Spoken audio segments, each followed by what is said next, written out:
95% conhece só como a Praça da Sé, mas o nome mesmo é Praça Frei Caetano Brandão. Ela, para a cidade, é muito bonita, né? Essa barraca aqui era do meu tio, Sebastião Dias da Silva, era conhecido como Abaetezinho. Ele trabalhava do outro lado da praça, no pé de uma mangueira grande que tinha igualmente essa aqui. Trabalhou uns 40, 50 anos aí.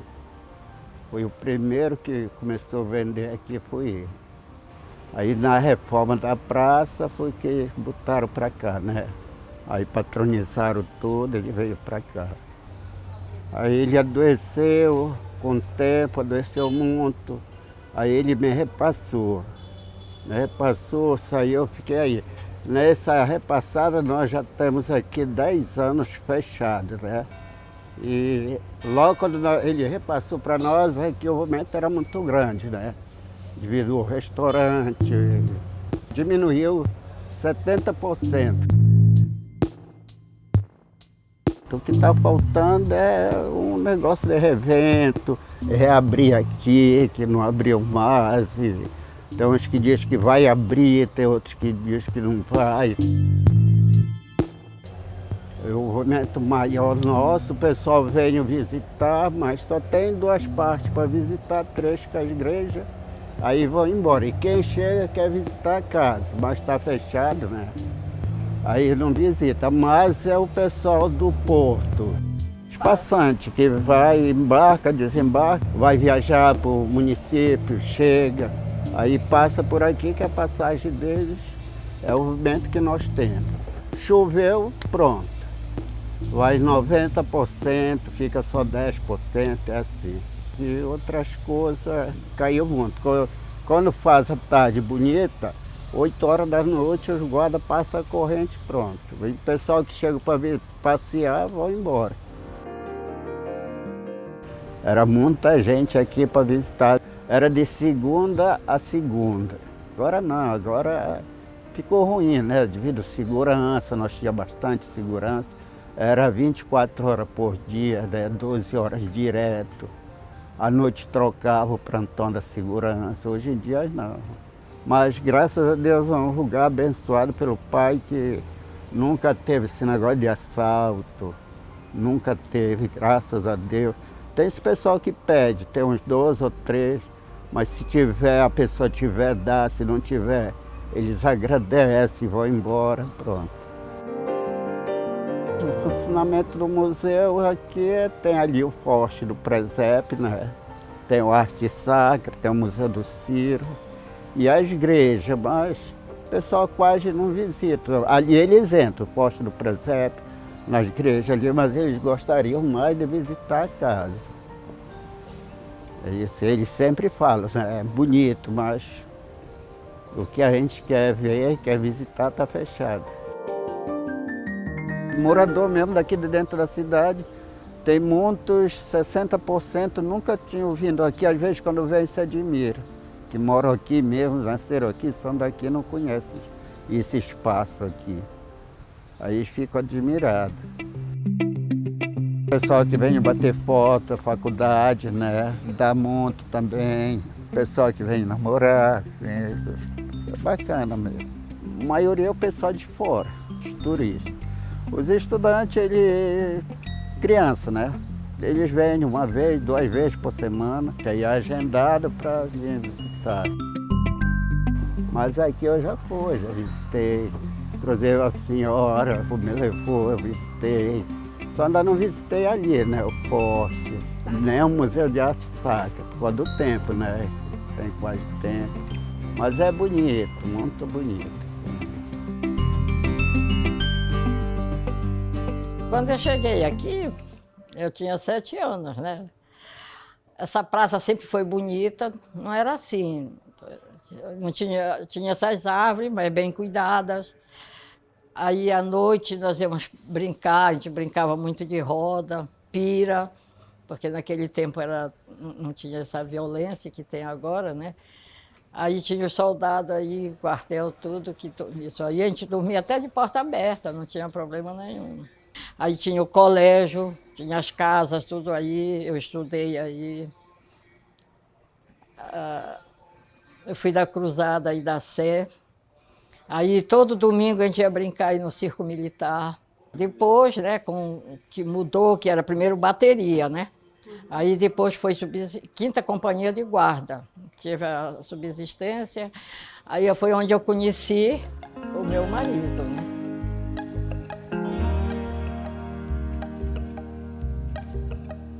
A própria estrutura, né?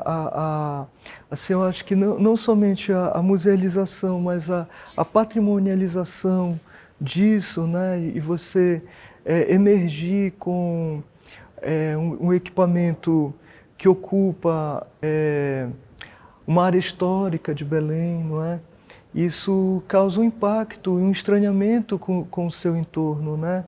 Então, como coube a nós e cabe a todos que virão depois de nós estreitar essas épocas, essas relações, né? Porque você tem as pessoas que cuidam dos carros aqui, as pessoas que oferecem comidas nos carrinhos, os moradores aqui da Cidade Velha, né? É essa a feliz relação que nós temos com o território da Cidade Velha. Hoje eu digo que não é mais um bairro, é um território. Tá? E é parte da nossa satisfação de estar aqui é de conviver territorialmente aqui. Essa coisa começa no tempo de escola. A escola de arquitetura nos anos 60 ainda. Eu quando ia ao Teatro da Paz, eu vi aquilo tudo detonado. Eu peguei um tempo em que o Teatro da Paz ficou fechado vários anos. É um absurdo. É a joia maior do patrimônio paraense. Depois, a recordação que eu tenho também de indignação era Santo Alexandre. 50 anos em ruína. 50 anos fechado. Esse trabalho tinha sido iniciado ainda com Ernesto Cruz, diretor do Arquivo Público, no governo do Getúlio Vargas, imagine. Então eu visitava e dizia, por que isto aqui não é um museu de arte sacra, sabendo eu já àquela altura a importância das ordens religiosas na formação cultural, social e econômica do Pará, particularmente os jesuítas. Me revoltava muito saber que o Antônio Vieira, o padre Antônio Vieira, tinha sido expulso de Belém a toque de caixa, acorrentado, para nunca mais voltar. Por que nós não temos essa história contada materialmente? E eu me lembro que eu ia na igreja e era uma obra de Santa Engrácia. Não saía do lugar, as peças iam sendo roubadas ou se destruíam por si mesmas. Eu me cobrava. Eu sentia que, quem sabe um dia, eu vou ter oportunidade de fazer pela minha terra. Fui morar no Rio, passaram-se os anos, fui fazer cinema, mas o germe, no bom sentido, o germe não do contágio, mas do estímulo, me levaram a estudar esses espaços e tentar convencer os governadores da importância deles. E eu me recordo muito bem que quando eu cheguei lá nesta segunda, a primeira vez foi na época de aluno, né? Que eu visitei esses espaços, visitava e me indignava. Quando eu voltei, eu achei que aquilo não era impossível. Eu imaginei que não era. Eu estava enganado, aquilo é impossível. Mas como eu avaliei errado, nós fizemos. Porque se eu soubesse que era impossível, eu não teria entrado. E em tantas outras cartadas culturais por Belém e pelo Pará. Mas eu quis colocar isso para te dizer que teve um ponto focal. Ali o início foi a igreja. Mas com a igreja acabou entrando tudo, porque você ia vendo e a paisagem. E o forte que você já via encoberto. E o casario da Padre Champagnat totalmente descaracterizado. E a Casa das 11 Janelas, que era uma instituição do Exército, mais uns galpões do lado, metálicos, que nós demolimos, onde hoje é aquela fonte. Então eu ficava imaginando a conexão entre esses espaços. A possibilidade de você estabelecer diálogos entre eles, transformando-os em espaço, acima de tudo, de cultura, mas de lazer também, de contemplação, do próprio morador da Cidade Velha, que recebeu de volta parte importantíssima da sua história. Aí vem o muro. O forte, ele passou 200 anos como forte. E ele estabelecia um diálogo com a cidade. Ele sombreava com proteção a cidade. Dali saíram as ruas, em direção ao âmago da Cidade Velha, que foi se construindo na mesma época. Então eu achava que isso tudo devia ser recuperado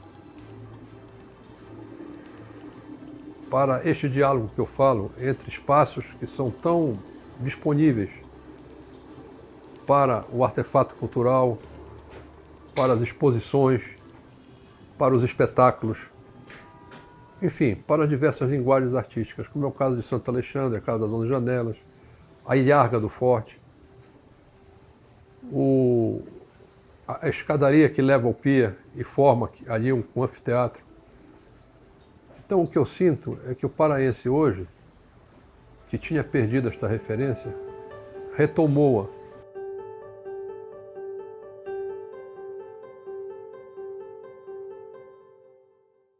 Eu não gosto de chamar de complexo. Nesse Feliz Lusitânia, que nós inclusive reconstituímos a própria nominação que ele teve, que estava perdida, Feliz Lusitânia, é uma espécie de um museu vivo, que vai rebatendo de um lugar para o outro, do espaço verde para o rio, do rio para a Corveta, também era o museu, da Corveta para a Casa das 11 Janelas, com todos os seus espaços em volta, também museus, mas também espaço de exposição, também espaço de atividades culturais. Para haver uma harmonia entre aqui a cidade e a cultura e Portugal, fosse necessário, digamos assim, diminuir um pouco a resistência e valorizar mais a entrada de uma cultura na nossa realidade. Foi extraordinária essa entrada, mas ela não entrou de uma forma assim, muito tranquila. Quer dizer, a Feliz Lusitânia foi, num certo período, feliz para os portugueses, mas não foi feliz para a população nem para os índios. Então é preciso que se tenha uma visão crítica da história, porque senão nós acabamos cunhando imagens que se tornam sacramentadas e que passam a enviesar uma noção. Quer dizer, essa questão do Guaimiaba, eu acho uma questão que me sensibiliza muito, porque ela é emblemática, no sentido de não se reconhecer o heroísmo do índio, desprovido de tudo, capaz de resistir com a própria vida.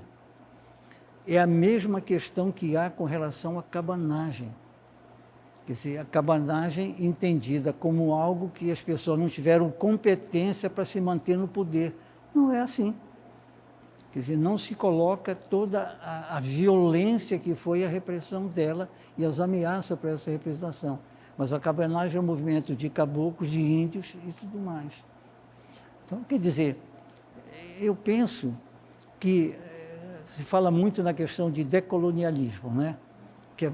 Decolonialismo não é você ficar criticando o colonizador, é você criar e valorizar aquilo que é o representativo da sua cultura e da sua região para confrontar com aquilo que vem de outras culturas, que é importante a relação entre culturas. Claro que é importante, é fundamental, mas ela não pode ser subserviente de um lado e esmagadora do outro. Quer dizer, tem que ser uma troca, uma transacionalidade. Essa transacionalidade é um conceito de um poeta espanhol, do Antônio Machado, que era professor de filosofia, que é o seguinte, a relação entre dois de iguais. É uma relação entre iguais, em que há uma troca, é uma transacionalidade. Então, isso é que é uma coisa bonita, que depois se depurou bastante na nossa realidade.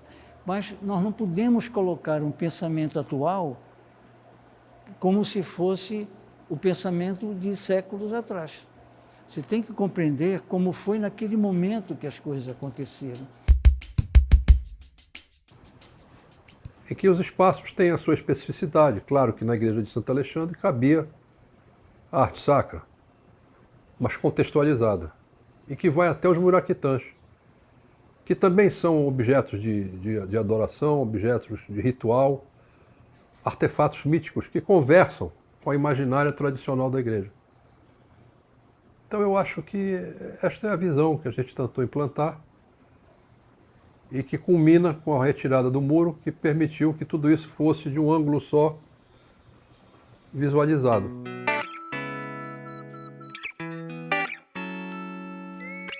Todos esses espaços, à exceção do São José Liberto, que é o polo joalheiro, eles tiveram essa preocupação de manter o contato com o rio, reestabelecer esta relação da sociedade, dos habitantes da cidade com o rio. São janelas abertas para que isso seja possível.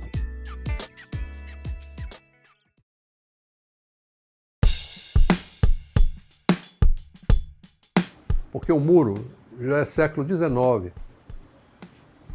Foi quando o forte deixou de ser necessário e transformou-se em quartel. Ao transformar-se em quartel, eles fecharam a área e transformaram aquilo ali em área de esporte, de educação física dos militares, algumas suítes, algumas casas, inclusive encostadas no muro pelo lado de dentro, para abrigar oficiais de passagem. Você não via mais a casa das janelas pela lateral, porque o muro encostava lá, tirava a visão, e eles tinham feito os famosos puxadinhos, que era uma espécie de clube dos militares. Então, antes de tudo, a gente tinha que limpar a área, esvaziar a área, retomar o âmago desse processo, o início desse processo, a alma, buscar essa alma. Toda essa história, o porquê da retirada do muro. Então, na verdade, verdadeira, é que nós estávamos com o governo de um partido e a prefeitura de outro.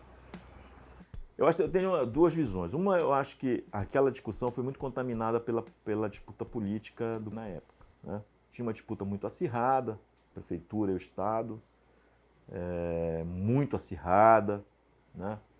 De disputas públicas, de manifestações públicas e tudo, era muito polarizado, né? Então eu acho que essa polarização contaminou, em parte, a discussão mais técnica que poderia ter sido feita ali. Esse é um lado da história. E eu acho que isso poderia ter sido, embora eu poderia ter sido, é sempre fácil, né? Agora, né? Mas na época isso fazia parte do jogo, da tensão política que havia, né? Dos lados ali, né? E o Ministério Público Federal na época atuou também no sentido de questionar a derrubada do muro, né? O fato é que eu acho que talvez também, aí é um outro lado da moeda, né? Que o projeto, embora o projeto tenha sido feito e feito de uma forma, digamos, muito bem intencionada, de tornar aquele espaço público ali muito mais acessível para a população, criando museus, criando espaços culturais, porque ele era um espaço privatizado pelo Exército, né? Então, você tirar do Exército ali um espaço que era fechado para a população e abrir aquilo para a população é um imenso mérito. Ninguém vai questionar isso. Talvez, eu acho que houve pouco diálogo naquela época com a população, né? Um diálogo técnico até, né? Não sei se como foi na época, porque eu não estava mais aqui, com o IPHAN. Eu não me lembro como é que foi essa discussão na época, porque a representação, o IPHAN aqui também não mudou muito, sempre teve uma equipe técnica, né?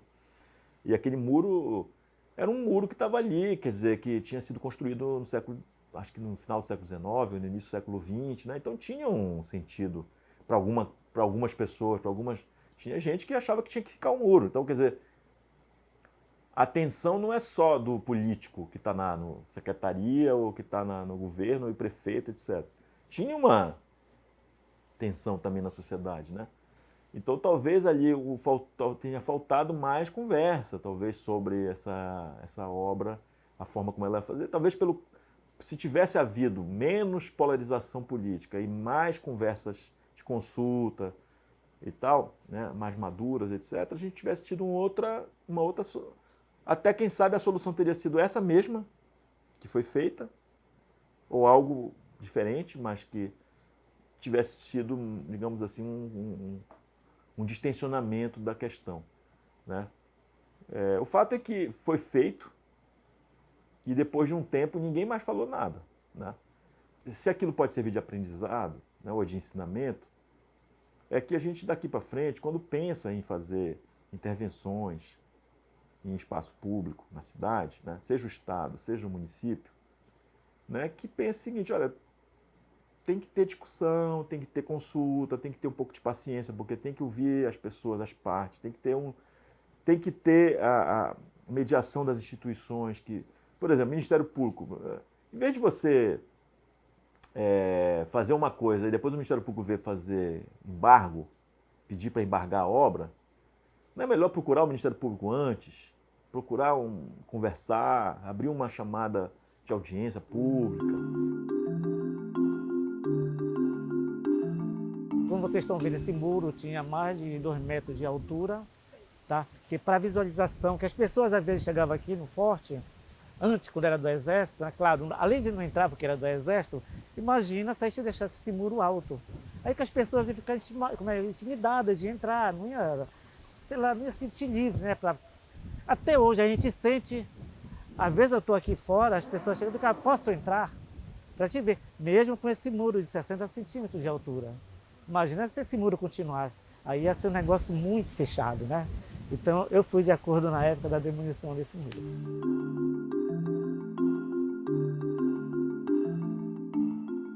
A ideia no Museu do Encontro era o que os portugueses encontraram e como eles foram impondo a sua cultura e a sua força material baseado no convencimento pela cruz e na violência da espada. Então, aquilo ali sintetiza a conquista e a destruição dos valores culturais de quem estava ali antes de nós. Eu acho que é isso. Ali é um ponto focal que tem a ver com a afirmação das ordens religiosas, inclusive em primeiro plano a jesuítica, que era a catequese, era o convencimento, era a incorporação da diversidade, né, dentro da norma e da doutrina da igreja, a noção do pecado, a noção da obediência, a aceitação da escravidão, há toda uma ideologia que está ali. Quer dizer, você não vai ver só a beleza daquela Pietà que está no segundo andar da igreja de Santo Alexandre. Claro que tem um valor artístico extraordinário. A fatura dela, uma peça bem barroca e linda, muito bem confeccionada.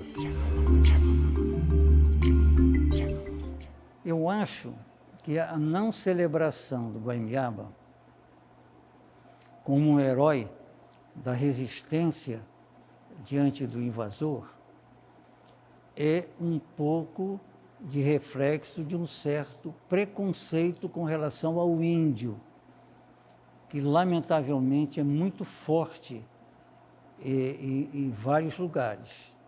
Quer dizer, o Guaimiaba não é um herói medieval, um cavaleiro medieval, não é um herói das guerras do Paraguai, não é um herói napoleônico, não é? Era um índio. Então parece que não configura aquele sentido do herói que as pessoas têm na cabeça. E, ao mesmo tempo, ele é minimizado. Mesmo na questão do museu, lá do forte, é minimizada a presença e a figura dele.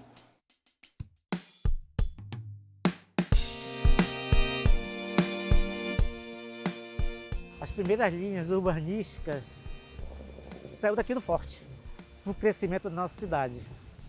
Tá? Então tudo nasceu aqui dentro do forte. Tá? E aqui a gente começa o circuito de visitação do espaço do Museu do Forte do Presépio. Tá? Onde aqui do lado direito você vê esse paisagismo, são vegetações de peixe, tá? Plantado em 2000, 2001. E do lado esquerdo aqui a gente vê uma escultura que foi feita pela Denise Milan.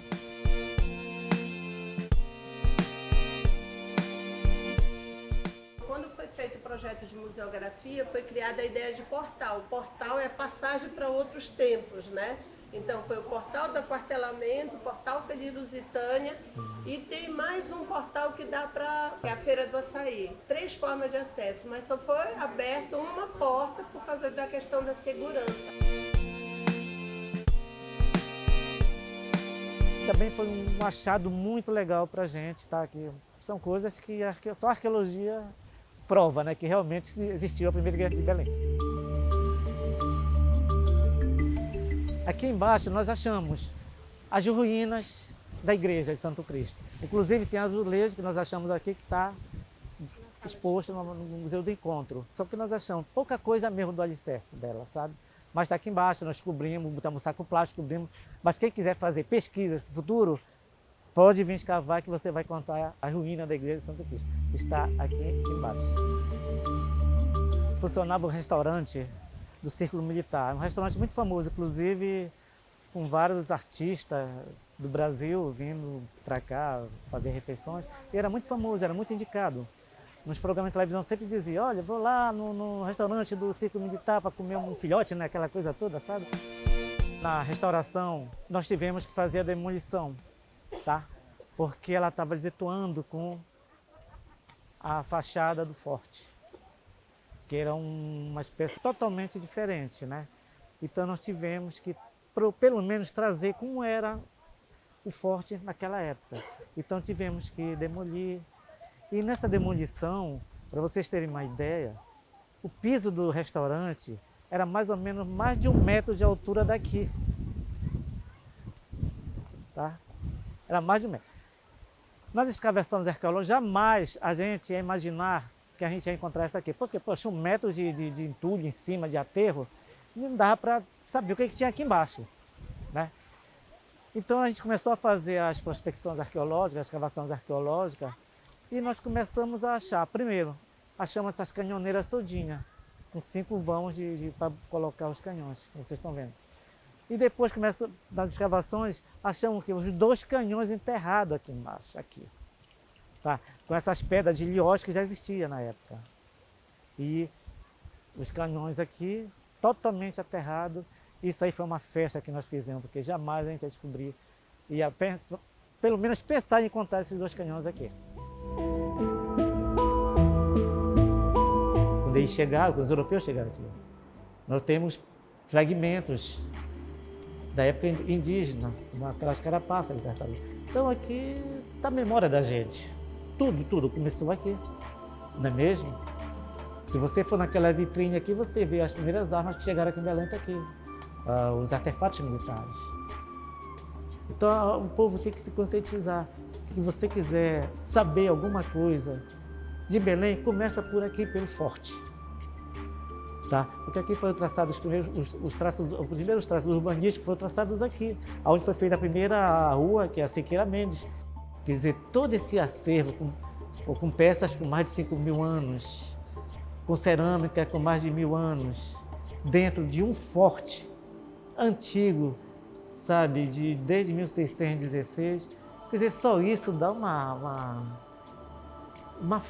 como se diz, uma força não, assim, concentra, né, todas as energias, tanto do forte como esses acervos todos, que a gente sabe que são nossos. Esses acervos não veio de fora, é da nossa região. Eles, da arqueologia histórica, retirada das escavações arqueológicas de dentro do espaço nosso, né, da onde surgiu a nossa civilização, e outros já são doações aqui da frente, né, do Marajó, que você vê no lado esquerdo aqui toda essa parte aí, e a parte lá de Santarém. Isso aí é uma energia muito forte, unindo os acervos que a gente tem junto com o forte.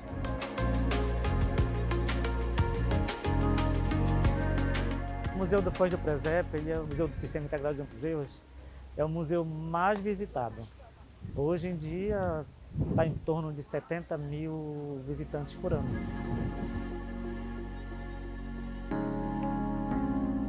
O acervo a gente encontra em outros museus, porque, como sempre eu digo, qualquer escavação que a gente fizer no Brasil todo, não vai mudar. A gente vai encontrar todo o poderio, a interferência dos europeus. Se você cavar no Rio Grande do Sul, fazer escavação no Rio Grande do Sul, Rio de Janeiro, é a mesma coisa, mesma artilharia, mesmas cerâmicas, faianças, porcelana, não muda, em todo lugar. E aqui também não é diferente. Nós encontramos todas essas coisas que é encontrado lá fora aqui. Então, não seria diferente os acervos. Tá? Agora, já o Marajoara, não. Esse nós temos só aqui na nossa região amazônica, que foi encontrado aqui no Marajó. Tá? Esse sim, esse é totalmente nosso dentro de nossa região, dentro de um forte que é nosso. Dentro do museu, a ideia do Museu do Encontro é evidenciar esse contato que ocorreu nesse espaço, esse encontro que ocorreu nesse espaço. Colonizadores, colonizados, indígenas e portugueses, né? O forte data da fundação da cidade de Belém. Por isso que ele é muito importante falar desse contato que ocorreu, né? Vocês observaram que tem uma louça portuguesa, armamentos que foram encontrados dentro do acervo do museu. Todos aqueles que estão expostos naquele lado ali do museu foram escavações arqueológicas que ocorreram nesse espaço aqui, que é na área externa, assim como nessa área toda bem aqui. Foi encontrado cerca de 100 mil objetos, que se encontra, boa parte deles se encontra em exposição, que vocês observaram, né? Que vão dar justamente essa ênfase nesse encontro que ocorreu, né? Nessa parte colonizadora. Louça do século XIX, procedência europeia, armamentos de canhões, espadas, botões. Todo esse acervo ele foi encontrado. Do outro lado, foi um acervo indígena, né? Vocês perceberam que existe o Marajoara e existe o Tapajônica, né? Aí fala do Muiraquitã, né? O imaginário acerca do Muiraquitã. Vocês perceberam o Muiraquitã? Chegaram a ver lá? Sim. Curioso, né? O museu fala do Muiraquitã. Aí fala um pouco desse imaginário indígena também. Ele fala em dois momentos. O momento dos indígenas e o momento dos portugueses. O que eu gosto de lá, aqui nessa área, é aquele resgate, né? Resgata um pouco da nossa história, resgata um pouco da história dos outros, né? E a nossa aquela história da circularidade cultural, ou seja, não foi só o europeu que disparou suas balas de canhão para cá, nós disparamos nossas flechas daqui para lá também, né? E o legal para quem é professor, como o Jairo, a professora Valesca, né? Tem a professora Josi aqui, a Grace, que você vem para cá e dá uma aula diferente, né? Bem diferente. E o aluno ele aprende melhor na prática do que na teoria, né? E aqui ele pode visualizar, né? Ler um pouco, ver aqueles objetos. Então, é um acervo assim que deve ser preservado e aberto mesmo para o público para que possa ser visto, admirado e estudado. A nossa escola é Escola Estadual de Ensino Fundamental e Médio Cuneu Calado, lá em Garapiaçu. Certo. Fica mais ou menos longe daqui, uns 110 quilômetros. A gente realiza uma gincana ecológica. E o grupo que ganha essa gincana, a equipe que vence a gincana, o prêmio foi uma visita em pontos turísticos daqui da capital. O objetivo é esse aprendizado, é uma aula diferente. Tá? É uma aula onde, lá em Garapiaçu, a gente não tem tanto recurso como, né? Tem aqui os museus, né? A UFPA e tudo mais, então a gente traz eles para cá para isso. Então eles vieram para cá mais por conta desse prêmio, porque venceram a gincana ecológica.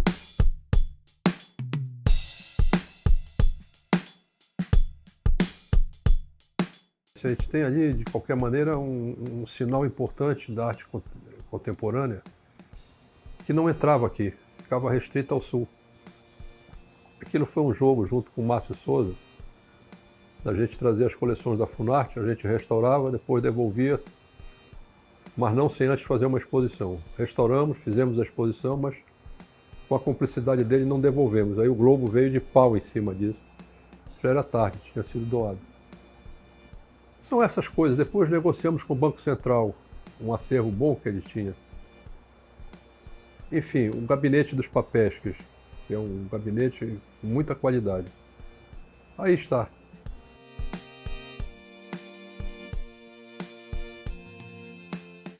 O trabalho é um objeto que ele se chama Jesus Leite, né? E é justamente isso, né? É um pequeno busto do Sagrado Coração de Jesus em porcelana, e ele está sobre um pires também de porcelana, totalmente branco, né? E entre eles uma camada de leite, né? Não fugindo das das dificuldades de apresentação desse trabalho, né? Porque ele é um trabalho bastante exigente, né? Porque até mesmo depois discutimos de como poderia ser apresentado, né? E assim, eu acho que de uma maneira carinhosa, gentil, insistir para que não fosse substituído o leite, né, orgânico, por algum outro elemento que fizesse, às vezes, né, dessa substância, né? E é muito interessante, né, porque, na verdade, a minha participação ela estava se dando ali, naquele momento, como artista visual, né? Nem imaginava que, depois de alguns anos, eu me depararia com essa obra já como, primeiramente, como responsável, né, coordenador da montagem, né, do Sistema Integrado de Museus, e depois como gestor, né, e eu encontraria essa obra e com as suas dificuldades, né? E é uma obra que me agrada demais, né, porque, na verdade, ela é quase um termômetro em que a gente pode aferir como a instituição ela lida com uma obra tão delicada, né? Porque como ele o leite, né, orgânico, ele é suscetível a rapidamente estragar, né? Então tem que ter um cuidado redobrado, quase diário, para a troca desse leite, né? Então é algo que eu não imaginava a dimensão que ele ganharia, né? De perceber o quanto institucionalmente ele também ativava essas questões, né, que fazem parte dos bastidores, né, de todos nós, técnicos em museu, né, e do zelo que a gente deposita a cada obra, né, e como esses artistas poderiam dialogar diretamente com a casa, né, muitas das vezes fazendo a curadoria dessas exposições, né, tentar perceber o quanto sempre a casa ela não era um lugar vazio, né? Ela tem memória.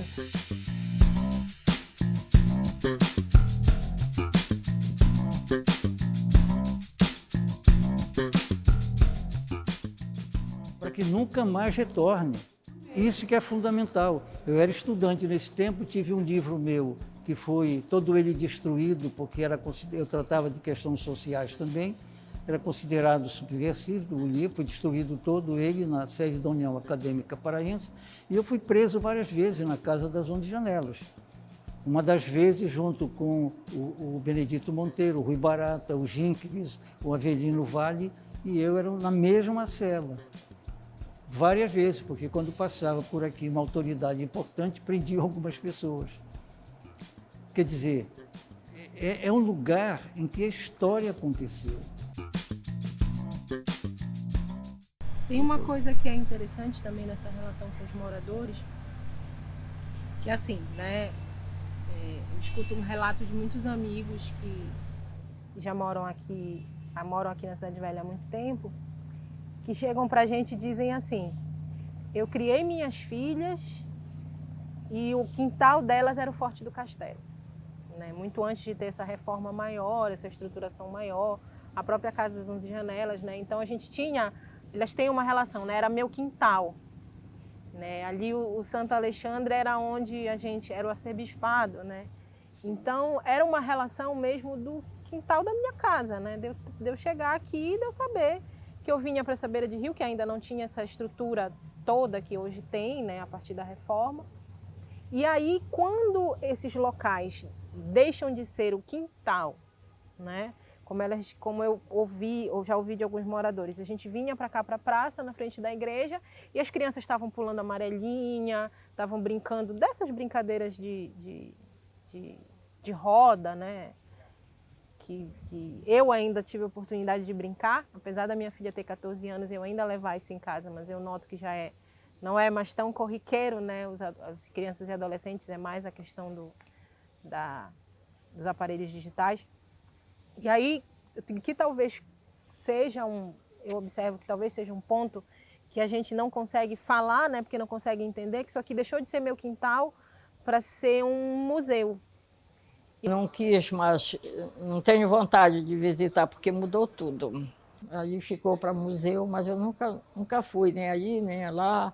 Já fui só até aí atrás, né? Mas andar por lá, não. Mudaram tudo, tiraram o muro, mas tudo bem, o muro não tem problema nenhum, né? E aí, de repente, como é que eu transformo o meu quintal, uma coisa que eu tenho, né? Um pertencimento, é o meu quintal, é o meu espaço, como é que eu transformo isso, como é que isso, de repente, vira um museu, que significado isso tem para mim? A gente conhece, por exemplo, vários amigos, né, que a partir do momento que o museu foi, que o Forte virou museu, né, enfim, e houve uma iniciativa do Estado em preservar, né, o espaço para que outras gerações acompanhem, nunca visitaram o museu. Sim, então você olha assim, você foi visitar, por exemplo, a exposição do Saramago ali no MEP, né? Não, eu não sabia que podia visitar. E você já foi na Casa das 11 Janelas? Não, eu só ia lá quando tinha um restaurante, agora que não tem mais eu não visito, né? E o Santo Alexandre, quando tem apresentações e tal.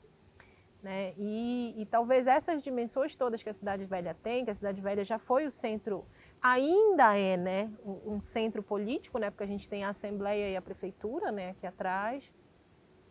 A gente tem também, né, o Tribunal de Justiça, né, ou seja, os Ministérios Públicos, né, de uma maneira geral. Então a gente já tem nesse território essa relação. E é engraçado como talvez as pessoas não tenham ainda essa percepção, né, dessas diversas faces da Cidade Velha. Né?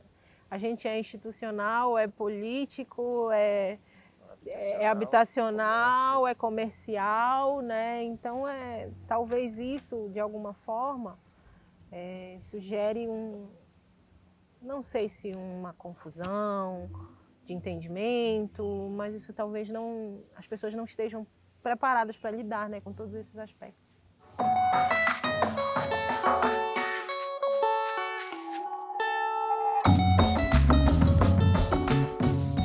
Você desconstrói um sistema e desintegra esse sistema que foi pensado de forma integrada. E, ao mesmo tempo, você tira toda uma ação artística que há muito tempo é desenvolvida nesse espaço, que é esse espaço que olha para o rio. Muitos artistas se aproximam das 11 Janelas, criando essa relação com o entorno, no sentido de pensar a cidade, da cidade mesmo, se olhar não somente para essa infra-urbana, mas também ver qual é essa outra margem da cidade e fazer a gente refletir de que forma a gente pode tocar nessa outra margem. Então, além de todo o circuito que é formado a nível de Brasil, com o reconhecimento desse espaço, como um espaço de arte contemporânea. E aí eu comecei a entender essa realidade política dentro do espaço e perceber de que maneira eu poderia mediar essas ações. E nesse momento, né, é quando eu me deparo com a criação do polo gastronômico, do projeto da gastronomia. Teve ações que ocorreram tanto fora quanto dentro da casa, que foram as ocupações. Essas ocupações elas vieram a partir de projetos e exposições que já estavam ocorrendo na casa, né, junto com o próprio movimento da Casa das 11 Janelas, né, que teve uma plataforma nas redes que acabou estimulando a divulgação dessas ações. Aí tinha a participação de vários artistas, como a Lúcia Gomes, entrava com performance trazendo alunos da própria universidade para criar esse universo, né, visibilizar o espaço, chamar pessoas. Então, eu acho que as ocupações elas foram muito importantes. Assim, eu discordo quando em algumas falas dizem que durante essa gestão se promoveram eventos. Eu acredito que, na verdade, se não fosse as ocupações desses artistas, desses produtores de cultura, a casa ela iria silenciar de fato. Porque o espaço ele estava passando por uma série de dificuldades estruturais, né? A gente conseguiu finalizar a gestão entregando ela no início para uma reforma. E como havia essas tensões de desocupar e reocupar com outro projeto, a casa ela foi se silenciando, né? Então, quem deu a voz e gritou foram os artistas.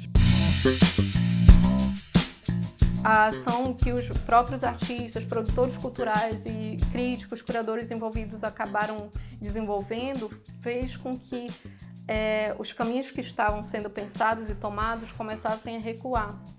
Então, nesse sentido, acho que a força coletiva ela é muito importante. Já em 2019, houve uma grande polêmica de retornar o polo gastronômico, mas aí estavam dizendo que seria um espaço de cultura alimentar, então já era uma outra palavra, já era outra frase, mas para mim soava como a mesma coisa, sabe? Só que com uma nova maquiagem. Quando veio isso à tona de novo, aí veio toda aquela tensão, né, vivenciada nesse período de 2015, entre 2015 e 2019, assim, final de 2019, eu estive, né, numa conversa pública que houve, né, com a nova gestão, com a Secretaria de Cultura, com a nova gestão do SIM também, e para mim eu precisava de desabafar através de um documento o que foi esse montante, né? Porque senão outros diretores estavam presentes que vivenciou isso? Não tinha. Então, se eu não coloco isso naquele momento, é como se eu tivesse omissa também a toda uma situação e que as pessoas precisariam de alguma forma registrar. Então, eu discordei de muitas coisas que foram colocadas ali, da forma como foi colocada, mas depois as coisas elas foram dando uma acalmada e o que estava se fazendo era desmontando, né, o gabinete de papéis, que era uma relação super importante que se tem no espaço de você tirar as obras e ver dentro das suas próprias escolhas as informações e a própria obra, né, a partir de um armazenamento assim que é super importante, assim, porque protege a partir de um sanduíche. Então, seria desmontar aquilo e criar uma nova configuração, dizendo que a configuração estava ultrapassada.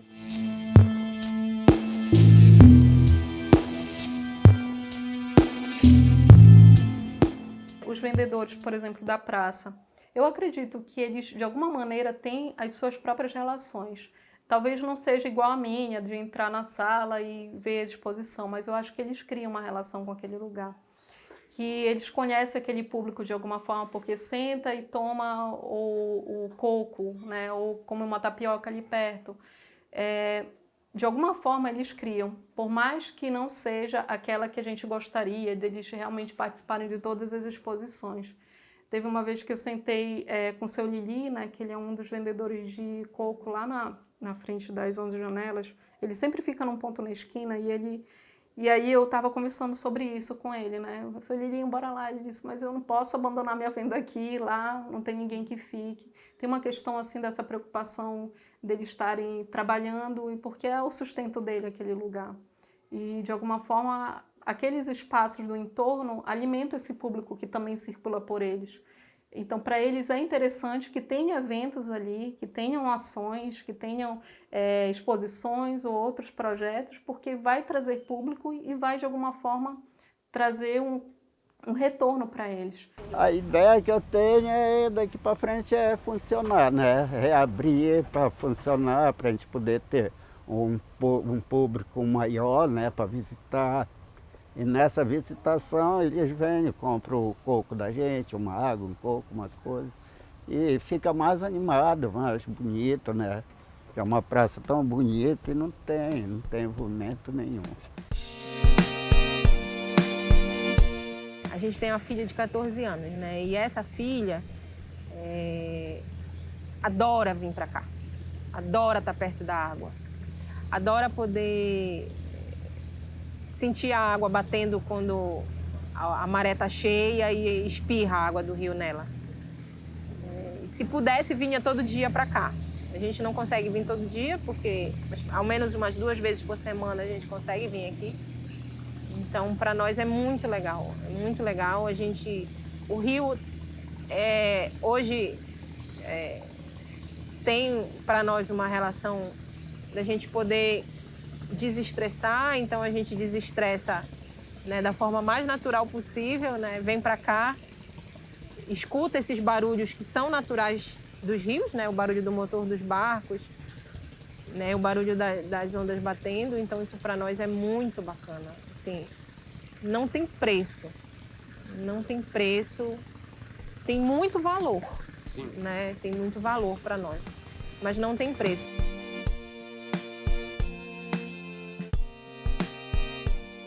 Mas uma coisa que para mim é legal e que eu gosto de... E aí eu falo assim, por mim e pela Sofia, que é a nossa filha, né, adolescente. Que eu gosto de vir para cá, né, ter essa relação com a Casa das 11 Janelas e aqui com o Forte. Aqui com o Forte nem tanto, porque a gente não tem tanta árvore frutífera aqui desse lado. Mas a gente tem vários jambeiros ali. Então, quando é época, a gente marca no calendário e diz, bora catar jambo na Casa das 11 Janelas. E é muito legal porque a gente vem, é o nosso bairro, né? Então a gente não vem como a gente está hoje, de calça, camisa social e tudo. A gente vem de bermuda e camiseta, como se a gente estivesse indo para o supermercado. E eu acho muito legal a gente vir com uma sacolinha e vir catando jambo e as pessoas olham para a gente assim, como quem diz, o que vocês estão fazendo? Sabe? Não se faz isso, a gente está num local que é um atrativo turístico, a gente não faz isso e para nós é o máximo, a gente fica olhando, rezando para o jambo cair, né? Então para nós é muito legal. Então na safra de jambo a gente vem para cá catar jambo como se fosse no quintal da nossa casa. O grande público, eles não vêm com uma, eu acredito, né, com uma percepção, né, de visitar uma exposição específica. Eles vêm, eu acho, que usufruir um pouco essa paisagem histórica, esse cenário, entendeu? Então, o fato de vir para cá e até usufruir externamente, eles já estão se incorporando a um processo também da política do museu, entendeu? Né? Então, daí é um passo para que eles possam, criando esse hábito de estar nesses espaços, começar a se internalizar nos museus, né?